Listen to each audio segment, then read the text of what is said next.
En sus Biblias el libro de Hebreos capítulo 13.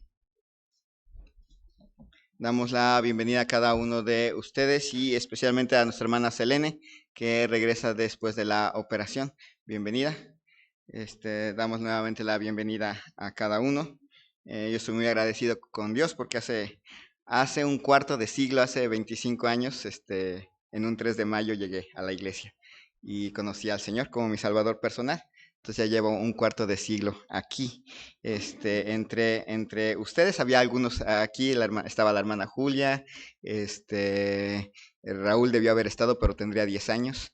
El hermano Cristian por allá andaba, pero tendría 9 años. Y también yo creo que Miguel, estaba la hermana Yolanda, seguramente los Santillán. Y no recuerdo si los Durán estaban aquí o estaban en la 28 de agosto, hace 25 años, pero sí me acuerdo que era domingo y era en la mañana. Entonces, pues estoy muy agradecido con Dios por la oportunidad de haber conocido a Cristo como mi Salvador personal. Hebreos capítulo 13, versículos 1 en adelante. Voy a leer los versículos anteriores para pasar al pasaje que vamos a ver el día de hoy. Permanezca el amor fraternal. No os olvidéis de la hospitalidad, porque por ella algunos, sin saberlo, hospedaron ángeles.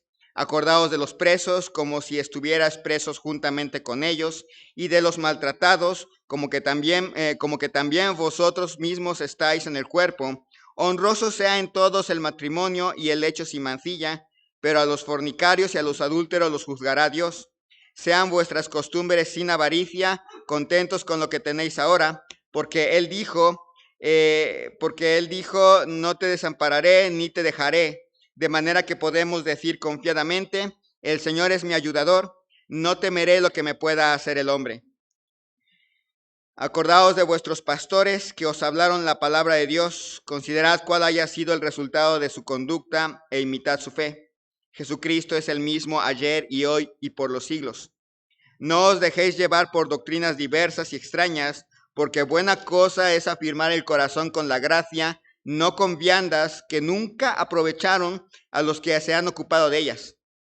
Tenemos un altar del cual no tienen derecho de comer los que sirven al tabernáculo, porque los cuerpos de aquellos animales cuya sangre a causa del pecado es introducida en el santuario por el mismo sacerdote, son quemados fuera del campamento. Por lo cual también Jesús, para santificar al pueblo mediante su propia sangre, padeció fuera de la puerta. Salgamos pues a él fuera del campamento, llevando su vituperio, porque no tenemos aquí ciudad permanente, sino que buscamos la porvenir. Así que ofrezcamos siempre a Dios por medio de él sacrificio de alabanza, es decir, fruto de labios que confiesan su nombre, y de hacer bien y de la ayuda mutua no os olvidéis, porque de tales sacrificios agrada a Dios. Obedeced a vuestros pastores y sujetaos a ellos, porque ellos velan por vuestras almas como quienes han de dar cuenta, para que lo hagan con alegría y no quejándose, porque esto no es provechoso, no os es provechoso. Orad por nosotros, pues confiamos que tenemos buena conciencia, deseando conducirnos bien en todo, y más os ruego que lo hagáis así, para que yo os sea restituido más pronto. Oremos. Señor y Dios, te doy gracias en esta noche porque nos has concedido a cada uno de nosotros la oportunidad de congregarnos en tu nombre. Gracias, Señor, porque tú nos has animado a llegar aquí el día de hoy. Nos has congregado en tu nombre y nos gozamos de ello. Te ruego, Señor, tu bendición en la vida espiritual de cada uno de mis hermanos. Tú conoces sus luchas, sus batallas, el esfuerzo que hacen por permanecer fieles a ti, las tantas cosas que viven en el día a día. Te ruego, Señor, que tú les animes, les fortalezcas, les des de tu poder para salir victoriosos día con día y puedan llegar al final de la carrera y gozarse de ver que tú estás ahí, al final, esperándoles con los brazos abiertos para darles entrada al reino que tú nos has prometido. Gracias, Señor, por todo lo bueno que has sido con cada uno de mis hermanos. Te ruego, Señor, tu bendición en sus vidas, en el nombre de Cristo Jesús. Amén. Veíamos la vez pasada esa pregunta de qué es estimularnos al amor y a las buenas obras. Y vimos que esta parte de la epístola, Hebreos capítulo 13, es una extensión La epístola bien pudo haber terminado en el capítulo 12, pero el 13 aparece ahí por inspiración de Dios hacia el autor para contestar esa pregunta que aparecía al principio. Más bien esa pregunta, esa declaración que el autor de Hebreos dijo para estimularnos al amor y a las buenas obras. Vimos la semana pasada que estimularnos a las buenas obras incluye animarnos a seguir amándonos como hermanos, incluye andar en santidad e incluye cuidarnos del amor al dinero. Son cosas que incluye el estimularnos a las buenas obras. Hoy veremos un grupo de cosas más que incluye esto, a lo cual nosotros como miembros de una iglesia nos debemos animar mutuamente. Dice versículo 7 y versículo 8, acordaos de vuestros pastores que os hablaron la palabra de Dios, considerad cuál haya sido el resultado de su conducta e imitad su fe. Jesucristo es el mismo ayer y hoy y por los siglos. En primer lugar, estimularnos al amor y a las buenas obras es animarnos unos a otros a mirar nuestra historia pasada, para nosotros, nuestro pastor anterior. En el caso de los hebreos, ya a estas alturas han pasado varias décadas y probablemente ya han pasado por lo menos una o dos generaciones de pastores que han tenido las iglesias de los hebreos. Para nosotros no. Para nosotros simplemente terminó la primera generación de pastor y estamos ya en la segunda generación. Y puede ser una generación corta, puede ser una generación larga, pero lo que sí nos está animando a que nos animemos mutuamente es recordar a quien llevó el liderazgo de nuestra iglesia en el pasado. Recordar a nuestro pastor. Acordaos de vuestros pastores que os hablaron la palabra de Dios. Es recordarles. Es tener en mente a nuestro pastor. Les comentaba, les he dicho muchas veces, esa como regla en cierta manera no escrita, iglesia que rompe con su pastor, iglesia que se vuelve hereje. Porque por alguna razón la historia sí logra anclar a las iglesias en la doctrina adecuada. Un llamado a animarnos mutuamente, a no olvidar aquel que por casi 40 años llevó el trabajo en esta iglesia. Se esforzó, trabajó arduamente, hizo muchas cosas, empezó, y hay que recordarle. Cuando estábamos haciendo las notitas, ahorita ya las recibió, así que no hay problema. Cuando estábamos haciendo las notitas, era parte de esa invitación a recordarle, a honrarle por el trabajo que hizo. Dice ahí, acordaos de vuestros pastores que os hablaron la palabra de Dios, considerad cuál haya sido el resultado de su conducta e imitad su fe. Cuando habla de considerar cuál haya sido el resultado de su conducta, no habla básicamente de recordar detalles. Quizás haya aquí muchas personas que pues recuerden algún detallito que a lo mejor no les saludó, que a lo mejor se olvidó de su cumpleaños, que a lo mejor hizo alguna cosa que no le gustó. No habla de eso. Habla de que hagamos un resumen general de su vida. Pensemos en los 40 años que estuvo aquí sirviendo. Pensemos en los 40 años que estuvo aquí en México, 45 si tomamos en cuenta que antes de llegar a esta iglesia, él ya estaba aquí en nuestro país. Antes de que se fundara la iglesia, él ya estaba. Él tiene mi edad de cuando vino a México. O sea, llegó en el mismo año que yo nací. Recordar, mirar en su conjunto su vida. No si se acuerda usted de algún detalle malo, no si se acuerda de alguna experiencia que no le agradó, sino del conjunto, de todo lo que hizo en general, ya sumando sus 45 años en México, sus 40 y tantos dirigiendo esta iglesia, Mirad lo que él hizo y imitar aquellos actos de fe que tuvo. ¿Cuál tipo de fe? La de Hebreos 11. ¿Se acuerdan? Mirar en la vida de nuestro anterior pastor cuando las veces que él tuvo que hacer cosas como sosteniéndose como si viera al invisible, haciendo cosas recordando que hay galardón, tomando decisiones pensando que él es galardonador de los que le buscan. Hubo muchos actos en su vida que fueron así. El hecho de dejar Estados Unidos para venir a México es un acto que requirió fe. Es un acto que requirió fe, el aprender español, el venir hasta acá, el llegar hasta aquí, hasta Cuernavaca, el empezar a trabajar en esta colonia, fueron actos que definitivamente requirieron fe. Traer a toda su familia. Les decía que parte de él hacer las cartitas era por el hecho de que por muchos años aquí se quedaron, aquí hizo sus amigos. Este se convirtió en su país. Y un día Dios lo guió para regresar a Estados Unidos, pero aquí se quedaron sus colaboradores, aquí se quedaron sus amigos, aquí se quedaron los amigos de su familia, aquí se quedaron las personas con las cuales trabajó.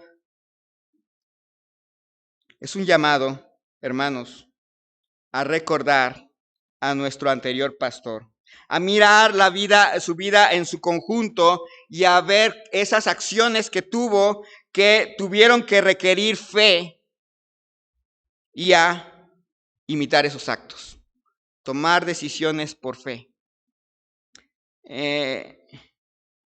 Para el escritor de Hebreos, a los hebreos, el escritor le estaba diciendo, acuérdense de sus pastores que ya no están. Nosotros todavía lo tenemos vivo, por cierto. Eso es algo importante. Y nuevamente, como pasa con los padres, como pasa con las personas que queremos, lo mejor es honrarles en vida. Ya no nos va a servir mucho, en cierta manera, aunque sí se manda propiamente después acordarnos de su vida, sí es importante recordarnos, honrarle mientras está vivo.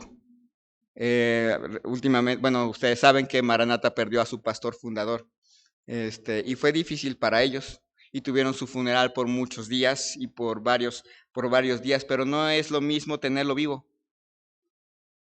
Y es una invitación a escribirle, es una invitación a recordarle, es una invitación a que cuando organicemos algo para recordarle, estén listos para apoyar. Él estuvo trabajando por muchas décadas aquí y puede que haya cometido errores como todo ser humano, pero definitivamente tomó actos de fe que nos permitieron a nosotros conocer el Evangelio.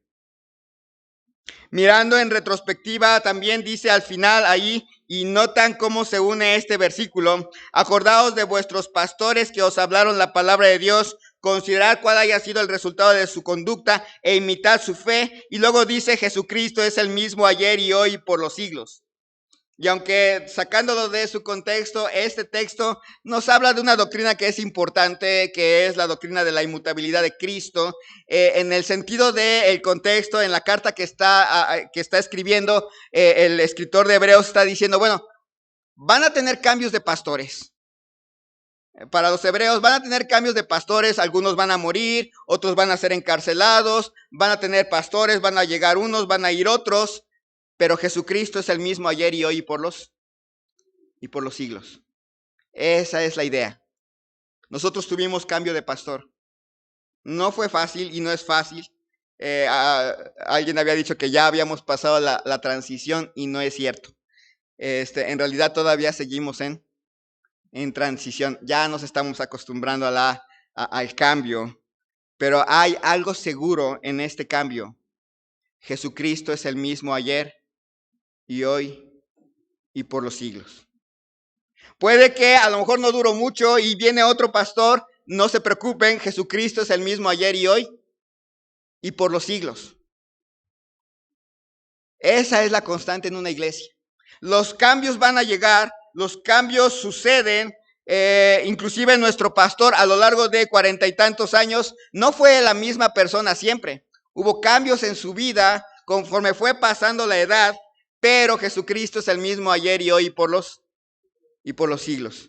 Y cuando él fue guiado por Dios para partir de esta ciudad y regresar a su país, no nos dejó solos, porque Jesucristo es el mismo ayer y hoy y por los siglos. Mirando en retrospectiva a nuestro pasado como iglesia, tuvimos el pastor que Dios creyó que era necesario, que nosotros necesitábamos. Tuvimos el pastor adecuado para nosotros. Trabajó arduamente entre nosotros. A muchos nos compartió el evangelio, a otros solamente les ayudó a crecer porque otro les compartió el evangelio. Y es bueno recordar su trabajo. La mayor parte de las cosas que hay aquí son parte de su trabajo. Y sobre todo la mayor parte de las personas es parte de su trabajo. Mirando hacia atrás, es cierto, como todo ser humano, nuestro pastor no fue perfecto, pero no se nos llama a recordar esos detalles, sino su vida como un todo. Y ver las acciones que tomó en fe y seguir su ejemplo. Pero no olvidemos que pastores vienen, pastores van. El único que siempre debe ser constante es nuestro Señor Jesucristo.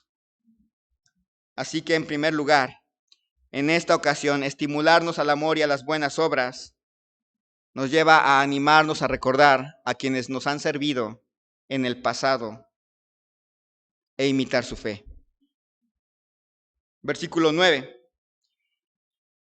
No os dejéis llevar de doctrinas diversas y extrañas, porque buena cosa es afirmar el corazón con gracia, no con viandas que nunca aprovecharon a los que se han ocupado de ellas. Pensando ahora en el presente, no os dejéis llevar de doctrinas diversas y extrañas. El cristianismo tiene una enorme deuda con la humanidad. Esto es un llamado a animarnos, a mantenernos alerta doctrinalmente. Porque como les digo, el cristianismo tiene una enorme deuda con el mundo a causa de las sectas que han surgido dentro de ella. Cuando hablamos de sectas, estamos hablando de grupos religiosos que abandonaron la correcta interpretación de la Biblia y pasaron a meter ideas, meter libros, meter pensamientos. Y surgieron dentro del cristianismo testigos de Jehová, mormones, adventistas del séptimo día, muchos grupos carismáticos y pentecostales. Tenemos una enorme deuda. Es un llamado a mantenernos alerta doctrinalmente porque los bautistas independientes tenemos una enorme deuda también. Los bautistas en general, sin importar si son independientes o no, solamente hemos producido dos sectas. Los adventistas y las iglesias arcoíris. Pero los bautistas independientes fundamentales tenemos una enorme deuda hoy con la humanidad. Hubo un momento en la historia de los bautistas en que desde los púlpitos sustituimos estudio bíblico con verbo. ¿Qué hicimos? Dejamos de estudiar y enseñar la Biblia y pasamos a buscar esas predicaciones donde el verbo, donde la habla, donde el discurso, donde los movimientos del pastor son más importantes que el contenido bíblico de las predicaciones.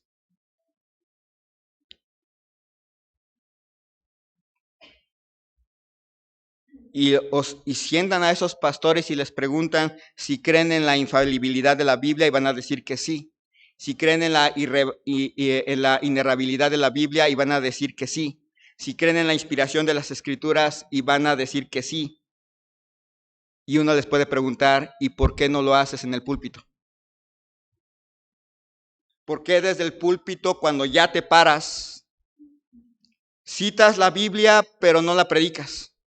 Agarras el texto, agarras un texto, lo mencionas y no lo vuelves ni siquiera a tocar ni a explicar. Lo llenas de un montón de tus ideas, de tus pensamientos, de tu habilidad para convencer a las personas y la gente queda asombrada y hasta llegan y te anuncian cómo va a predicarnos la palabra de Dios. Pero cuando se para en el púlpito no habla la palabra de Dios.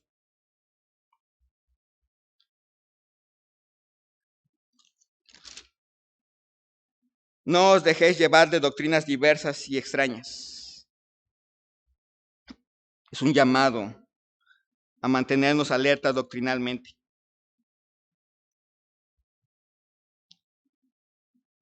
Había una persona que ponía un ejemplo. Imagínense que uno de ustedes da un bonito discurso.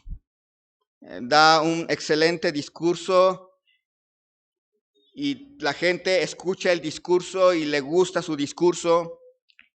Y después se sienta usted y un día se va a otro lado, hablando de predicadores aquí, y escuchan que se levanta un predicador y se para al frente y cita la palabra, y cita una frase que ustedes dijeron.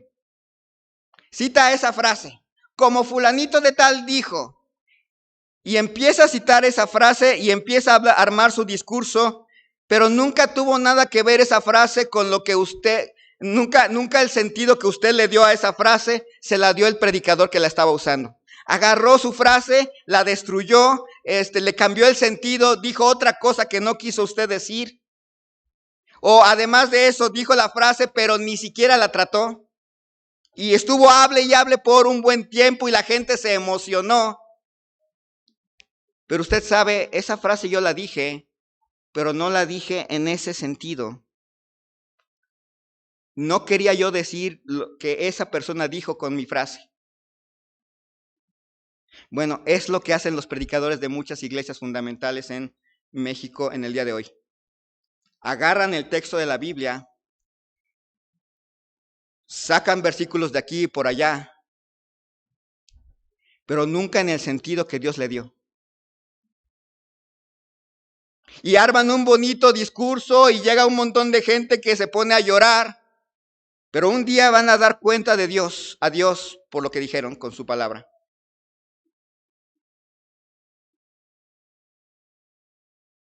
Un día van a dar cuenta. Porque los que predicamos delante de Dios y como de parte de Dios.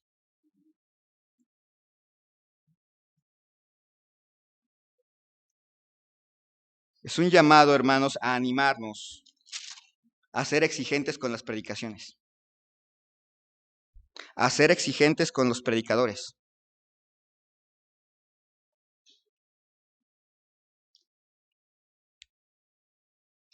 A animarnos a estudiar la Biblia.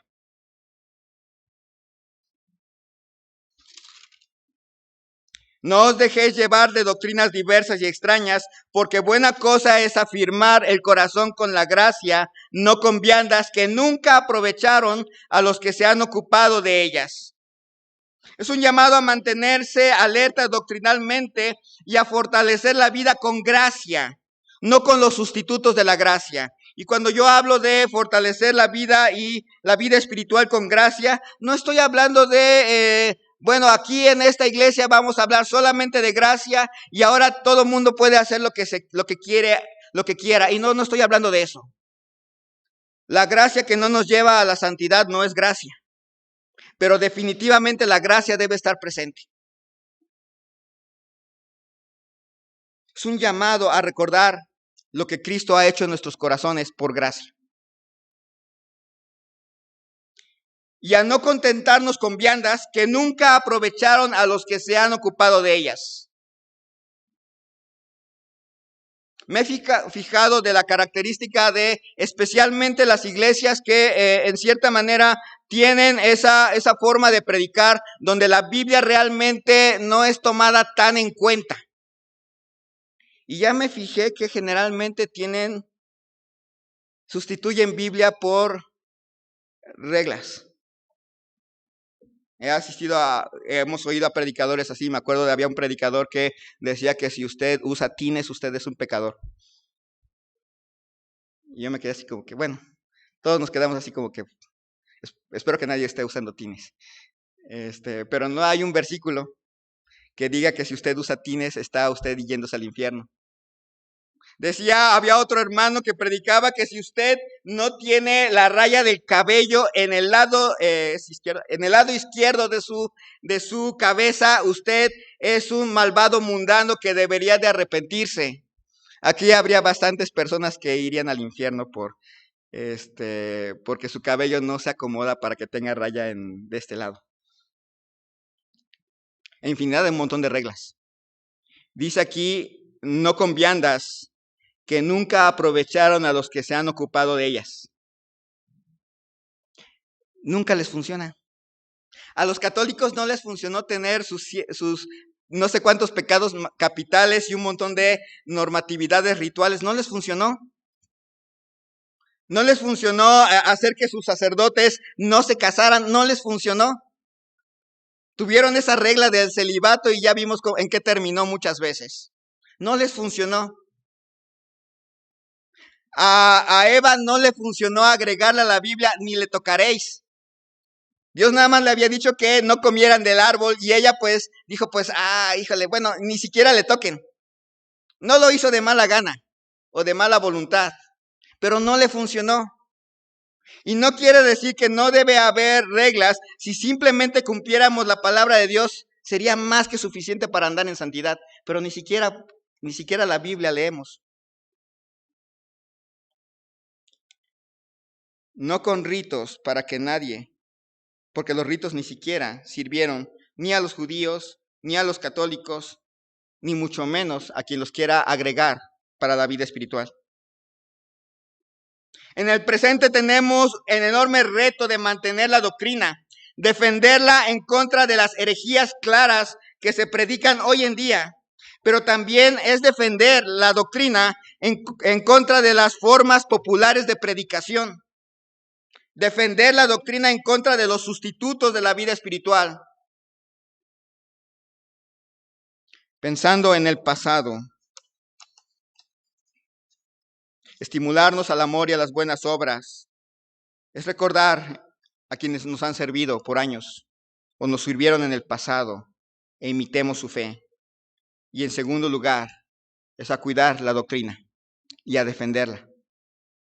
En tercer lugar, dice versículos 10 al 14, tenemos un altar del cual no tienen derecho de comer los que sirven al tabernáculo, porque los cuerpos de aquellos animales cuya sangre a causa del pecado es introducida en el santuario por el mismo sacerdote, son quemados fuera del campamento. Por lo cual también Jesús, para santificar al pueblo mediante su propia sangre, padeció fuera de la puerta. Salgamos pues a él fuera del campamento, llevando su vituperio, porque no tenemos aquí ciudad permanente, sino que buscamos la porvenir.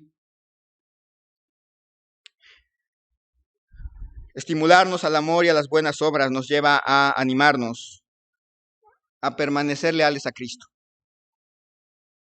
A recordar que nosotros tenemos un altar al cual nadie más tiene derecho a servir. Nosotros que hemos creído en Cristo Jesús como nuestro Salvador personal, tenemos un altar en el cual podemos servir y nadie más que no es de la misma fe puede servir. Es una oportunidad que Dios nos dio porque Él murió derramando su sangre. Hace una comparación aquí entre ¿se acuerda que le gusta hacer comparaciones entre el Antiguo Testamento y el Nuevo Testamento? A lo largo de todo Hebreos, ya vamos a acabar Hebreos, por cierto, ya nos faltan unos cuantos versículos. A lo largo de Hebreos hemos visto cómo hace esas combinaciones. Miren cómo era el Antiguo Testamento, ahora vean lo que ha hecho Cristo por nosotros. Para aquellos que anhelan vivir en el Antiguo Testamento, observen qué tan superior es Cristo. Los del tabernáculo tienen un altar y llevan animales cuya sangre es derramada a causa del pecado e introducida en el santuario por el sumo sacerdote, pero los cuerpos eran quemados fuera del campamento. Ahora observen lo que hizo Jesús. Jesús, para santificar al pueblo mediante su propia sangre, padeció fuera de la puerta. Nuestro Señor Jesucristo, para poder comprar a un pueblo y apartarlo para que fuera su pueblo, tuvo que salir de la ciudad. ¿Se acuerdan ese día cuando nuestro Señor Jesucristo dio su vida por nosotros? Salió de Jerusalén. No estaba en Jerusalén. Y ahí en el lugar llamado La Calavera fue levantado. Se podía ver desde Jerusalén. Lo podían observar las personas que estaban alrededor, pero él tuvo que salir de la ciudad para morir por nosotros. Y no fue una muerte sencilla, que simplemente lo sacaron y lo apedrearon, o lo sacaron y lo decapitaron. No, le quitaron la ropa, su túnica no la pudieron dividir, así que la sortearon para ver quién se la quedaba, y así lo subieron crucificado. Que toda la gente pudiera ver la vergüenza de él. ¿Se acuerdan qué hacían los sacerdotes? Meneaban la cabeza y empezaron: a otro salvó, él no se puede salvar a sí mismo. Si él es hijo de Dios, que baje de la cruz. Y también uno de los ladrones. Y se burlaban de él. Y meneaban la cabeza. Y todo avergonzado, con sangre, adolorido, daba su vida por nosotros.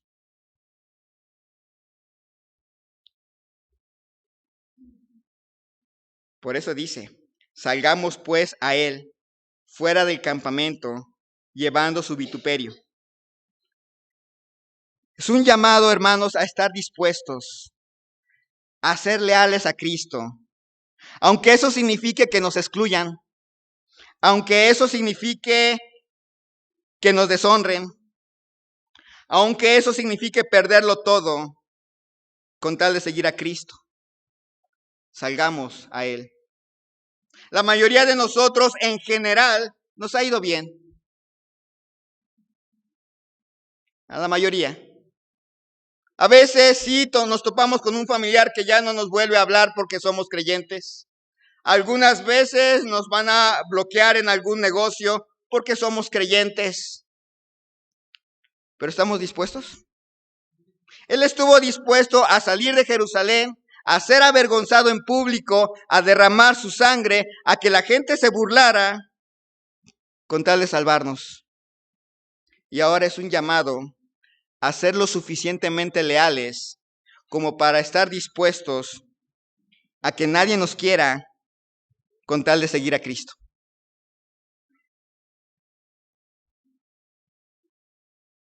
Dice versículo 14, porque no tenemos aquí ciudad permanente, sino que buscamos la porvenir. ¿Qué nos sostiene al ser excluidos? ¿Qué nos sostiene si nos deshonran? ¿Qué nos sostiene si nos quitan todo? El hecho de que de todas maneras, todo eso que perdiéramos aquí se iba a quedar. Si nos quitaran todo nuestro dinero por ser cristianos, de todas maneras un día nos íbamos a morir y ese dinero se iba a quedar. Si nos quitaran la honra y nos deshonraran por ser creyentes, de todas maneras eso se iba a quedar aquí. La fama se queda aquí. Lo que está por venir es lo que importa. A nosotros nos cuesta un poquito de trabajo estas palabras, pero pensemos. Un judío cuando se convertía perdía todo. Y esta carta está escrita a estos judíos. Un judío cuando se convertía perdía sus lazos familiares. Sus papás ya dejaban de ser sus papás. Sus hermanos dejaban de ser sus hermanos. Sus amigos judíos dejaban de ser sus amigos. Si tenía un negocio, quebraba porque la comunidad judía lo bloqueaba. Perdía realmente todo. Si tenía una herencia de parte de algún familiar rico, porque los judíos tenemos la idea de que son ricos, adiós herencia. Ser cristiano para un hebreo significaba aprender a ser leal, estar dispuestos a que todo esto les pasara con tal de seguir a Cristo. En un tiempo presente, donde el cristianismo se va viendo más bien como un trajecito que nos podemos poner los domingos o los miércoles y quitar según las circunstancias, se nos llama a animarnos unos a otros, a estar bien comprometidos con el Señor. En un tiempo como el nuestro, se nos llama a animarnos mutuamente, a ser leales al Salvador, a seguirle, a animarnos unos a otros, a vivir en gratitud al Señor, animarnos unos a otros, a estar dispuestos a perderlo todo con tal de ser identificados como cristianos.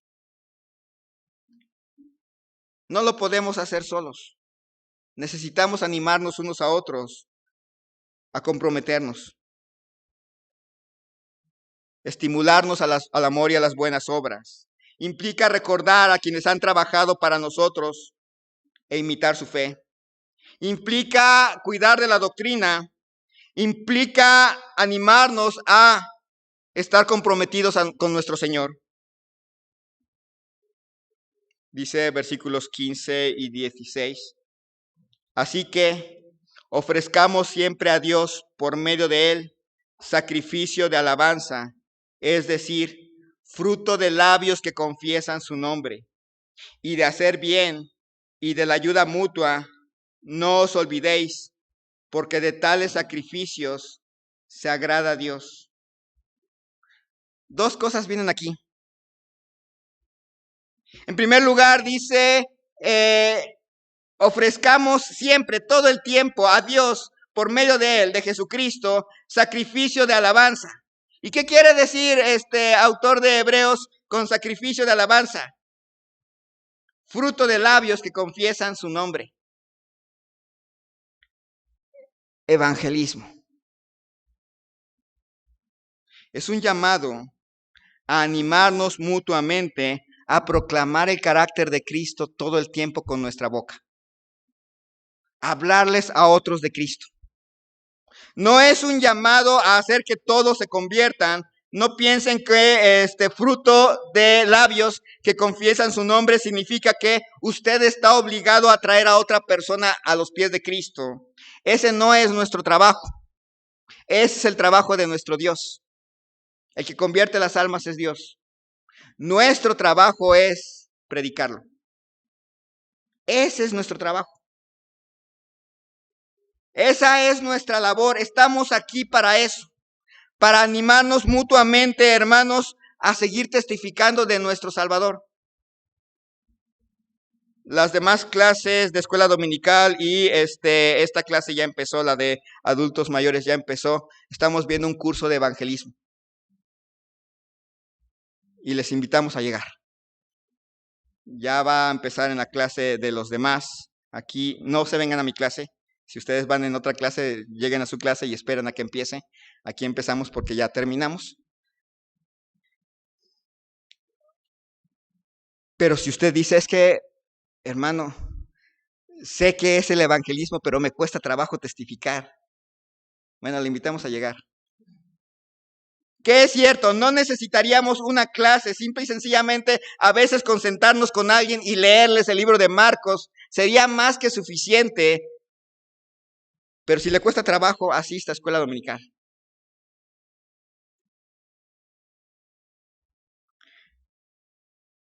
Porque nos debemos animar unos a otros a predicar el evangelio con o sin folletos. Ahorita no hay folletos porque estamos elaborando el texto de uno nuevo. Nos prestan otro y agarramos ese otro texto. Me acuerdo que una vez llegué a darle un folleto a una persona y hablaba de hablaba de otra cosa. El texto era algo de cómo portarse bien o cómo limpiar, por qué ser ordenados en la vida cristiana. No sé por qué venía ese texto en el folleto. Pero con o sin folleto deberíamos de saber testificar. Hablar. Decirle a otros, esto es el evangelio. Y esto es lo que estamos presentando.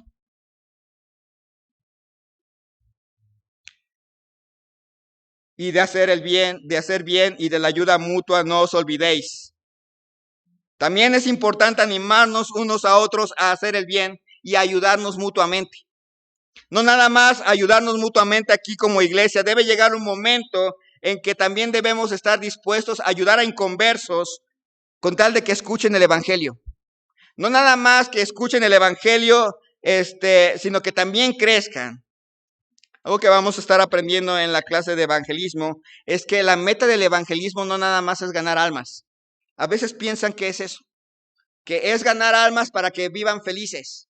No, la meta del evangelismo es llevarles el evangelio para que crean, se arrepientan y se integren a una iglesia y vivan para la mayor gloria de Dios. Esa es la obra del evangelismo completo. Cualquier cosa parecida a eso denigra el verdadero evangelio.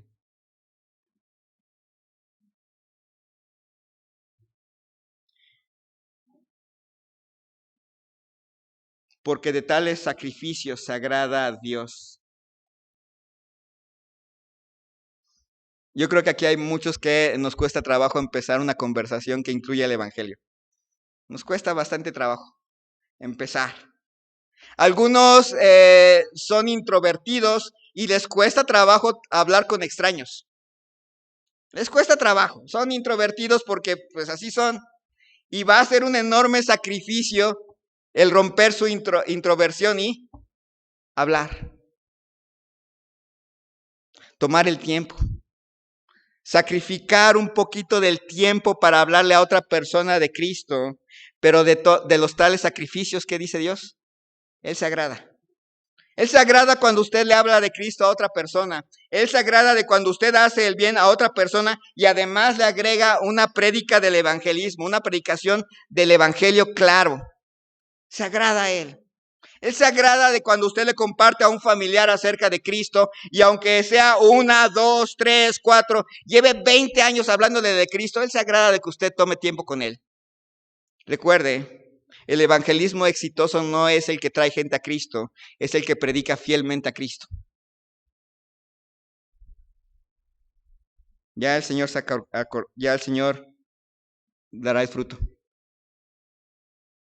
Como miembros de la iglesia se nos llama a animarnos mutuamente a seguir expandiendo el evangelio a toda criatura, a tomar toda oportunidad que tengamos para hacerlo, introvertidos o extrovertidos, a buscar oportunidades, a crear oportunidades. Como miembros de la iglesia se nos llama a animarnos mutuamente, a ayudar a otros, tanto en la iglesia como fuera de ella, que se note físicamente nuestro amor por otros. ¿Qué es estimularnos al amor y a las buenas obras? Es recordar a aquellos que nos han predicado en el pasado. Es mantener la sana doctrina. Es animarnos a comprometernos con Cristo. Y es animarnos unos a otros a dar testimonio de Él.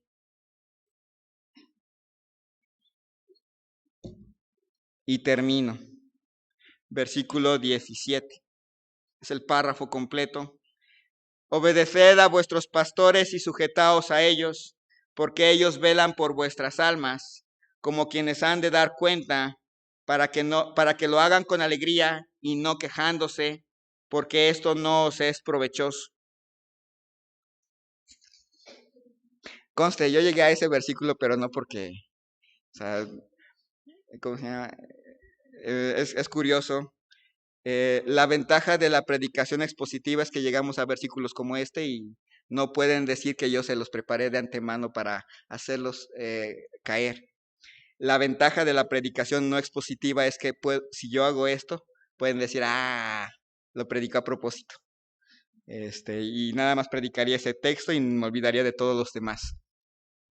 Así que no se preocupen. Fue expositivo, así que llegamos ahí. Es un llamado a animarse, a ponerse bajo la autoridad del pastor que tienen ahora.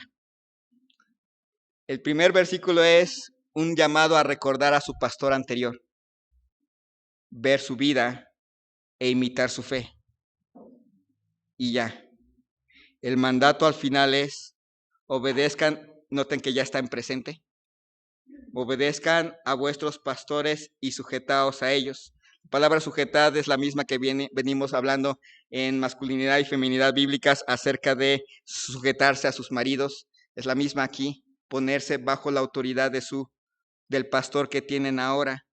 Sea yo o en el futuro otro, esa es nuestro deber, ponernos bajo su autoridad.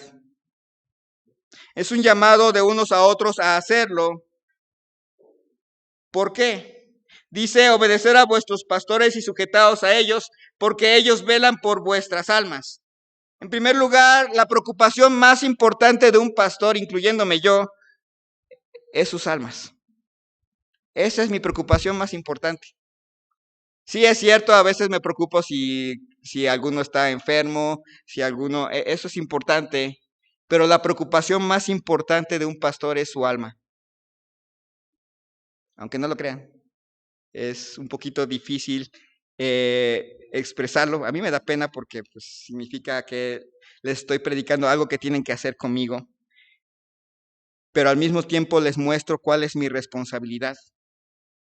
Mi tarea no es administrativa y material, aunque a veces lo tengo que hacer. Mi tarea es estudiar bien la Biblia para enseñárselas bien a ustedes, porque me preocupa su vida espiritual. Mi tarea va a ser estar de necio animándoles a hacer sus devocionales y a veces hasta tener que forzarlos a que los hagan, porque mi preocupación es su vida espiritual. Esa es mi preocupación más importante. Si son exitosos, si tienen dinero, si tienen casas, eso es asunto de ustedes, pero mi asunto más importante es preocuparme porque ustedes espiritualmente estén bien.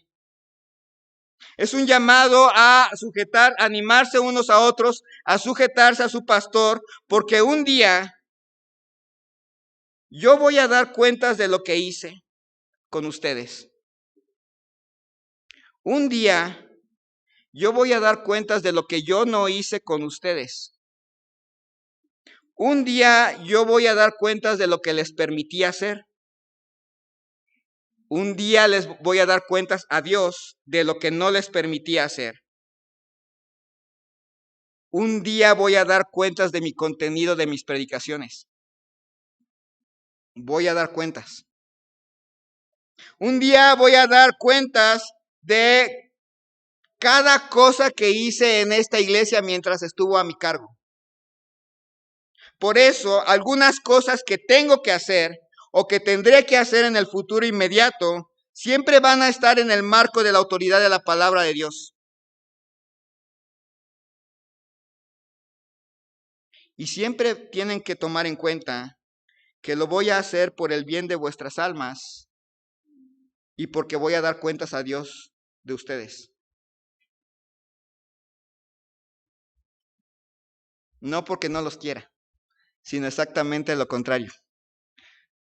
Aquí crecí, son mi familia. Como ya les dije, no me veo sirviendo en otra iglesia, porque si un día me voy a otra iglesia, si un día ustedes me corren, voy a decir, pues si en mi iglesia en la que crecí durante 25 años no me quisieron, menos lo van a hacer en otra iglesia. Esta es mi iglesia, a ustedes les amo. Y la razón por la que a veces soy insistente en el tipo de predicación, por la que soy insistente en que hagan sus devocionales, por la que soy insistente en hacer ciertas cosas, es porque los amo. Porque quiero lo mejor para ustedes. Y si en el futuro tengo que hacer otras cosas más, aunque no me quieran, aunque ya no sea popular, lo tendré que hacer porque les amo. Porque quiero lo mejor para cada uno de los que están aquí presentes. Es un llamado a animarse unos a otros a hacer eso para que yo haga mi trabajo con alegría y no con dolor, porque así no les soy útil.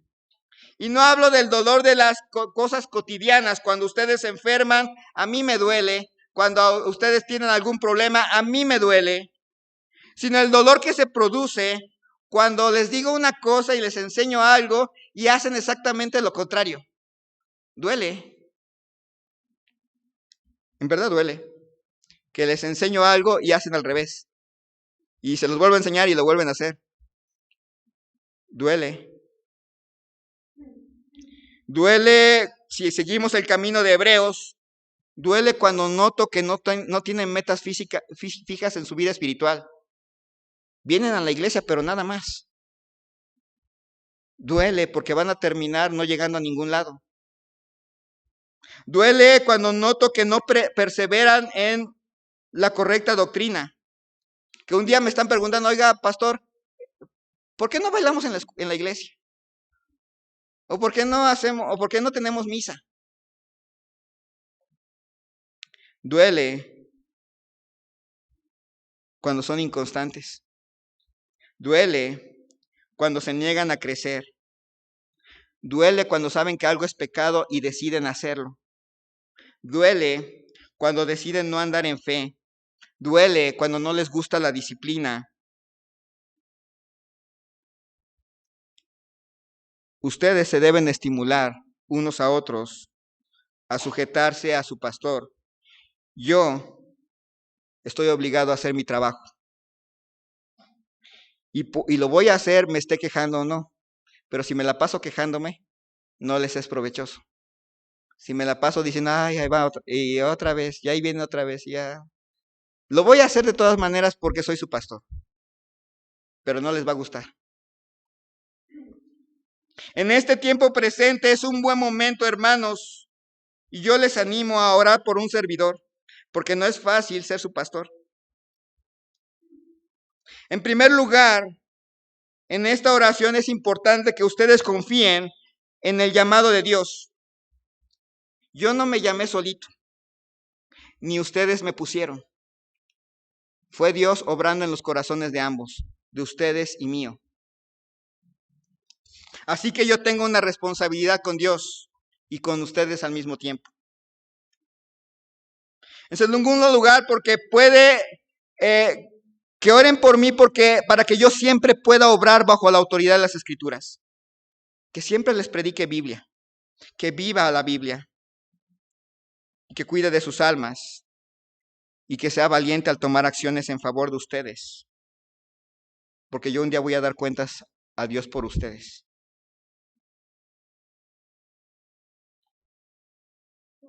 Somos una iglesia que ha pasado por el cambio.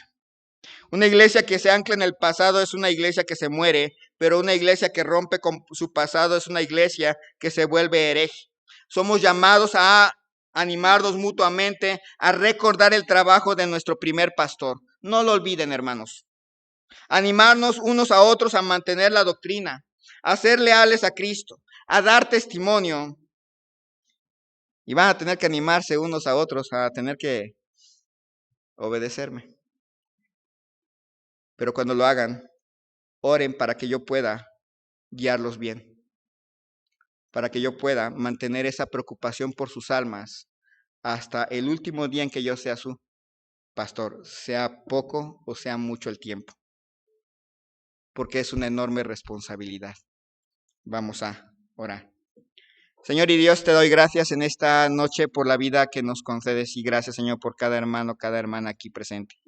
Ayuda, Señor, a orar unos por otros, a animarnos unos a otros, a recordar el trabajo de nuestro pastor, el hermano Albino. Gracias, Señor, por él, por su vida, por su trabajo, por su esfuerzo. Gracias. Ayúdanos a mantener la sana doctrina, a buscar doctrina sana, a mantener la enseñanza correcta de las Escrituras, pero que eso no nos lleve ni al orgullo, ni tampoco a la flojera. Ayúdanos, Señor y Dios, a mantenernos leales a ti. A tener una lealtad tal que si nos quitaran todo, de todas maneras seguiríamos siendo cristianos hasta el último instante de nuestra vida, porque lo mejor está por venir. Padre, ayúdanos, Señor, a testificar con palabra y con hechos a todo aquel que se deje y aún el que no se deje. Ayúdanos, Señor, a compartir el Evangelio. Y Padre, que yo como el pastor de esta iglesia pueda cuidar de las almas de mis ovejas, porque un día voy a dar cuenta a ti de ellas. Dame, Señor, valor, dame, Señor, firmeza, pero al mismo tiempo, sobre todo, amor y pasión por lo que a ti te apasiona, que son las almas de mis hermanos. Bendíceles grandemente, ayúdales y que lo que sigue en adelante sea de bendición para cada uno de nosotros. En el nombre de Cristo Jesús. Amén.